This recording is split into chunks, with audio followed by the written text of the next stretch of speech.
Marilah kita berdoa sebelum merenungkan firman Tuhan. Terpujilah Engkau Tuhan yang memberi bagi kami hari yang baru. Merenungkan firman-Mu di hari ini, kiranya menolong kami untuk dapat taat pada kehendak-Mu. Amin. Renungan Harian Keluarga Senin 3 Juli 2023. Filipi pasal 4 ayat 3. Bahkan ku minta kepadamu juga Sunsugos, temanku yang setia, tolonglah mereka.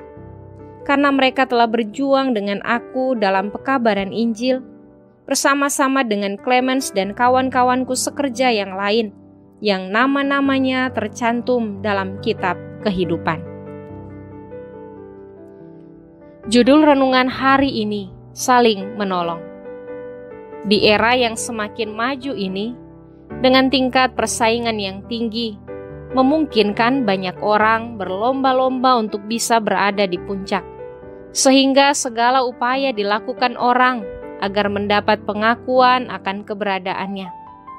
Tapi kondisi ini dapat menjebak kita untuk berperilaku egois dan angkuh, hingga akhirnya menjadi pribadi yang individualistik, oleh karena orientasi hidup yang hanya berpikir, bertindak dari, oleh, dan untuk diri sendiri, sehingga membuat orang cenderung menutup diri terhadap orang lain. Padahal kita tahu bahwa sesungguhnya manusia adalah makhluk sosial, makhluk ciptaan Tuhan Allah yang telah hadir dari dan untuk kehidupan bersama ciptaan yang lain. Ada ungkapan, ringan sama dijinjing, berat sama dipikul. Dalam praktik hidup, lebih kepada ringan sama dijinjing, berat ditanggung sendiri.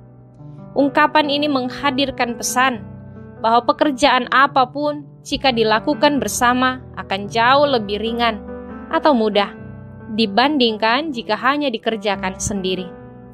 Sekaligus mengingatkan kita agar hidup saling menolong dan bekerja sama satu dengan yang lainnya.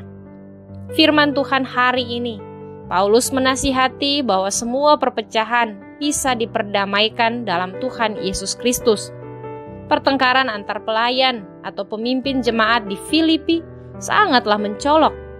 Oleh karenanya untuk mempermudah terjadinya perdamaian, maka Paulus meminta kepada Sunsugos sebagai rekan sepenanggungan yang setia, yang memiliki kemampuan dalam menyelesaikan perselisihan untuk menolong mereka. Sunsugos diminta untuk berusaha mendamaikan kedua pelayan Tuhan itu. Karena mereka adalah teman seperjuangan dalam memberitakan Injil bersama-sama juga Clemens dan kawan-kawan sekerja yang lain.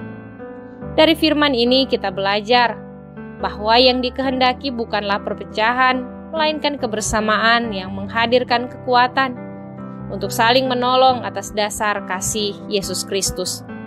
Seperti halnya kita sebagai keluarga Kristen, hendaklah saling menolong dalam menyelesaikan pekerjaan di tengah keluarga kita, agar tidak ada yang merasa terbeban dengan pekerjaan, sedangkan yang lain hanya berpangku tangan atau masa bodoh. Tuhan Allah pasti memberikan kemampuan bagi kita untuk hidup saling menolong. Mari kita berdoa. Ya Tuhan Yesus Kristus, sumber pertolongan, ajarkan dan ingatkan kami untuk hidup saling menolong satu dengan yang lainnya, sehingga kehidupan kami tetap menjadi berkat. Amin.